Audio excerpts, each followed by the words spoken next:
Coach. Welcome, Coach. Thank If you you. may, just give us a brief summary of the match from your perspective. Good evening, everyone. Tough game that started in the best possible way with an early goal in our first attack. I think it was really under control most of the time.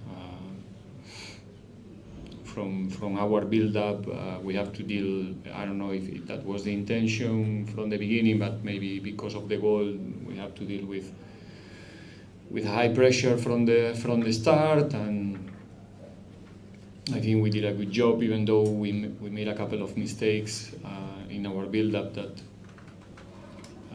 gave them the opportunity to create some problems. But I think we managed to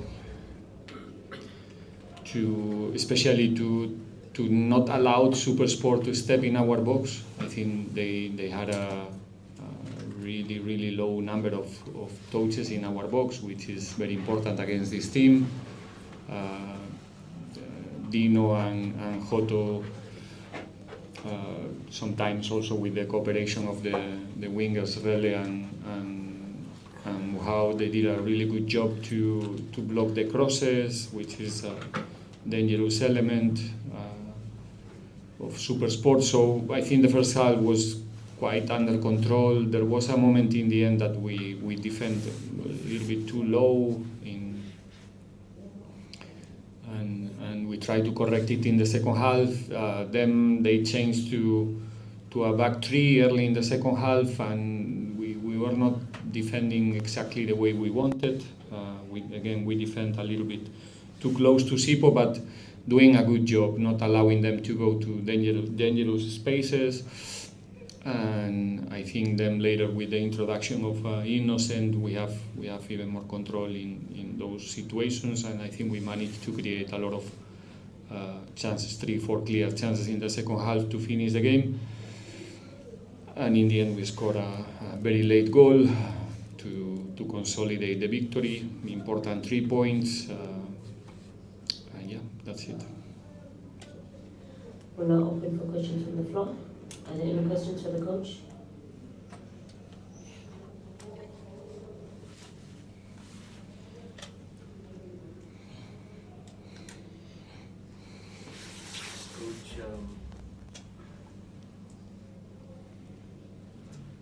Coach Lorenzo from Industry Times, 4 wins on 4, top of the table now. It really depends on what's done now to tomorrow.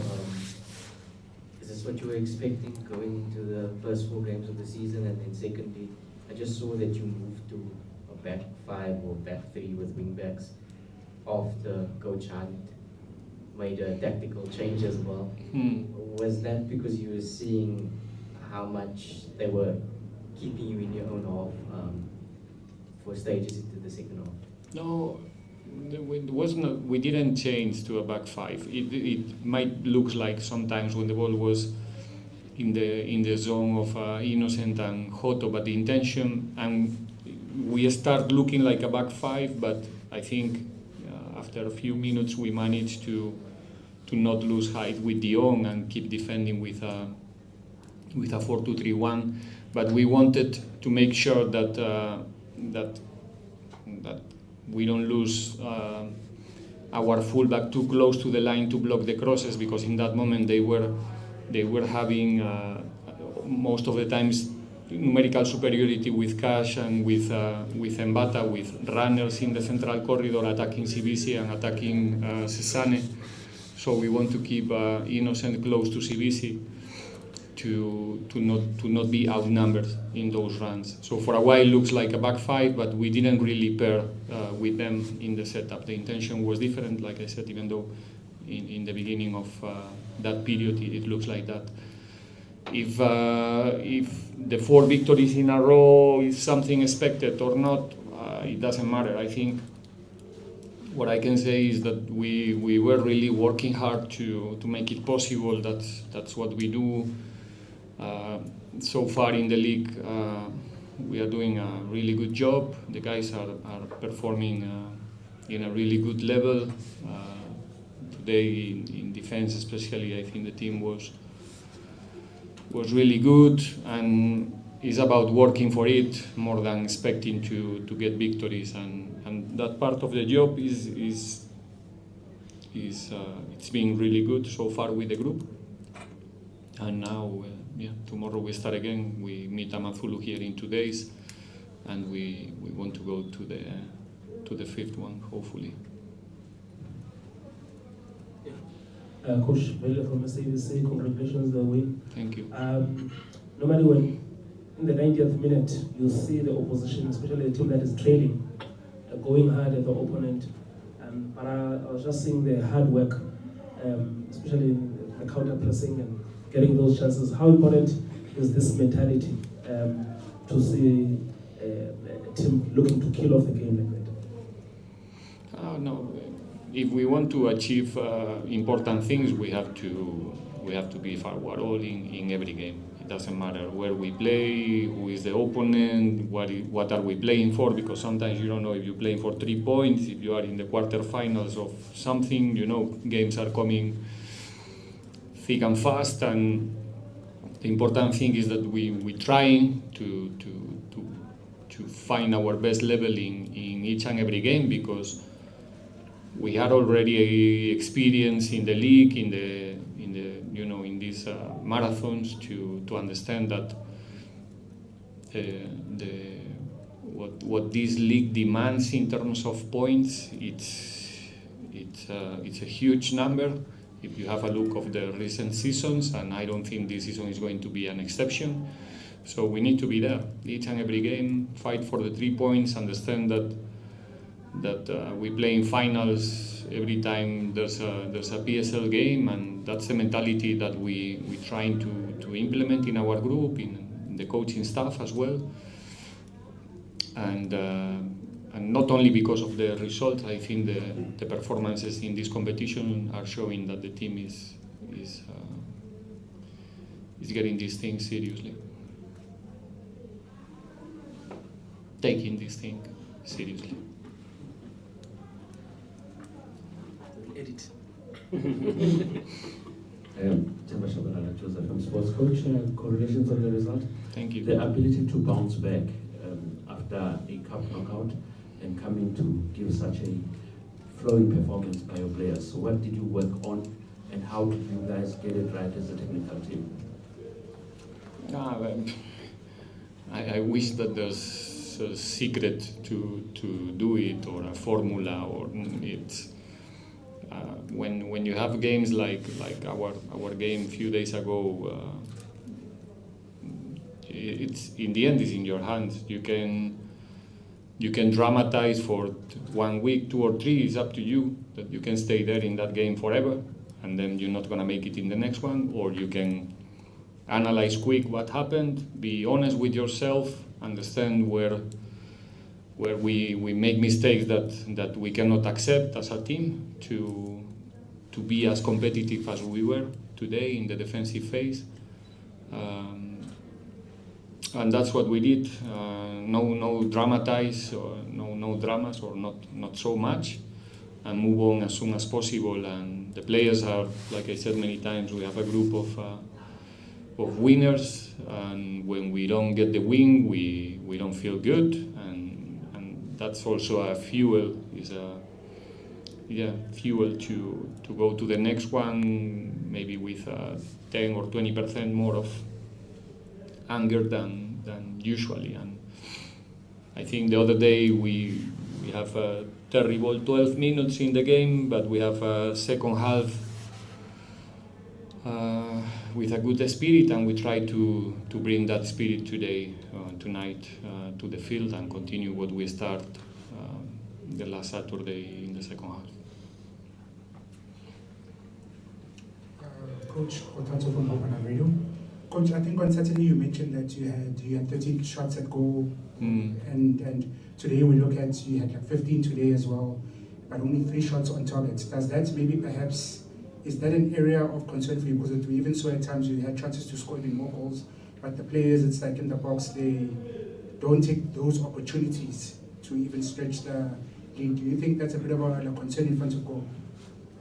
I'm fine with a 2-0 in every game. I'm more than all right, to be honest. I'm not concerned. I'm not right. I understand the question. We would like to maybe to consolidate. We scored too early, not too early, so early in the game, and then we would like to consolidate that advantage maybe early. I think we create opportunities to make it possible. When the game is 1-0, like I said, even though we reduce the opportunities for the opponent, I think a lot. Like I said, the contact of the opponent in our box where it was a really low number, and the game is not really, is not done. So we need that second goal maybe early. That's maybe one of the things that we can do better in the future. But again, score one goal is the most difficult thing in this game. Let's be honest. I think I'll be concerned in the day that we don't create, we don't arrive in the box, we don't go there in numbers, we don't. The people is not forced to watch the game standing, every 2-3 minutes because there's no emotion. And I think today the guys play good football. We create chances. Everybody would like to be more accurate in the last meters, but like I said, it's a 2-0 game, so I think it's a good advantage. Hi, Coach. You gave young Mohau a start tonight, just an hour or so. Just your impressions of his performance and just overall? I said I'm going to repeat what I said in the interview after the game. I'm really happy to see Mohau on the field, playing with his own personality. I think that everybody got the opportunity to see the player that he is. This is Nkota, the way you show it today on the field. With good things, some other things that he needs to improve, obviously, is his first 65 minutes in Orlando. It's almost his debut, official, let's say. But it's important to see these youngsters playing with personality, playing with confidence, and like some others like Rele, the future belongs to them right now. It's in their hands to keep the feet on the ground, to take care of themselves, to stay humble in order to continue learning, because they still have a lot of things to learn in this profession. And now is the most difficult thing, which is, make sure that you can have a long career. There's a lot of players that manage to have a debut in Premier Leagues. But now it's time for them to work hard so they can keep going forward, because others will do it. And if you don't do it, it doesn't matter that you have this opportunity like they did right now. So wishing him obviously all the best. He's a humble guy. He's a hard worker. You cannot imagine how much. So I'm really sure that, like I said, that the future belongs to him. Take the final two questions. Evening, Coach. Michael Balaka from the Star newspaper. Coach, can you talk to us about the unity within the squad? We saw how the players went to celebrate with Tabiso Sesan after he got the assist on the bench. How important was that, especially after the penalty and the own goal over the weekend? And also, the central defense pairing between him and Smith got a clean sheet tonight, and also how important is that going into the rest of the game, especially without the absence of Bolsonaro? Thank you. The group is extraordinary this season. It was always a good group, but the human level that we have there in the locker room is really good. The players that you showed tonight, the ones who didn't make it to the 20, I think we have a good atmosphere. Everybody is trying his best and trying to contribute. And well, we have to take care of ourselves. We have to protect each other in the group all the time. And I think the result we got 2 days ago was not nice. That type of results always provoke some critics, and usually the critics are going to obviously to the coach and maybe one or two or three individuals, and players are obviously they humans, they have feelings, they have emotions, so it was an important game for all of them to come back today with a fantastic performance, like you said, with a clean sheet, important for Chain, for CBC, for everybody, but obviously the ones who are more close to the goalkeeper, they feel it more, more personal somehow. So yeah, happy to see this quality and young team working together and growing together. Coach, that's the last question. A player like Mahopa, I think the AFCON, we saw him, what he's got to offer, and maybe other people, they not look at the classy player, but also the work that he does besides just scoring. Feel that he's regained the confidence, especially after the injury that he had? He's being always there, but he's competing with Mabasa, he's competing with Radio Pane in the position. He's he's a boy that is working so hard, always ready to help. When he gets 1 minute, he gives you everything in 1 minute. When he gets 10 minutes, he's an example for everybody, because we're talking about a player that, like you said, he performed in an excellent way in a tournament like AFCON, and now that he's going through a different period, most of the times on the bench, he's been an example for everybody around of what it means to be a professional, and that's why he managed to perform tonight in the level that he did it, because he's working hard, he's preparing himself, he's always helping everybody around in and out of the pitch. Today he did it on the pitch, so you can see it, but that's evidence. He's a very generous football player, and we are so happy to have him in the squad. On that note, we've come to the conclusion of our press conference. Thank you, Coach, and thank you.